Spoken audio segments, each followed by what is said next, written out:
প্রশ্ন হলো যে হঠাৎ মাদ্রাসাই বা কেন? আরও তো অনেক কিছু আছে, মন্দির আছে, গির্জা আছে, অনেক কিছু আছে। অনিয়মিততা, ইরেগুলারিটিস, অর্থাৎ নিয়ম না মেনে কোথায় মাদ্রাসা হয়েছে সেটা দেখার চেষ্টা করা হচ্ছে। নিয়ম না মেনে এই বাংলায় সবই তো হয়েছে, ঘর বাড়ি, ক্লাব, মন্দির, স্কুল, কলেজ, মস্তানদের প্রাসাদ, সবই তো নিয়ম না মেনেই হয়েছে। তো সেখানটাই শুধুমাত্র মাদ্রাসার জন্য সরকারের ফোকাসটা যেন মনে হচ্ছে কাউকে লক্ষ্য করে করা হচ্ছে, এটুকু আমি বলতে পারি।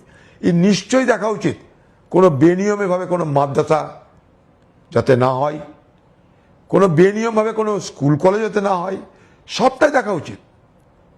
কিন্তু সরকারের স্টাইল অফ ফাংশন দেখে মনে হচ্ছে যেন একটা নির্দিষ্ট পক্ষকে টার্গেট করার মানসিকতা আছে।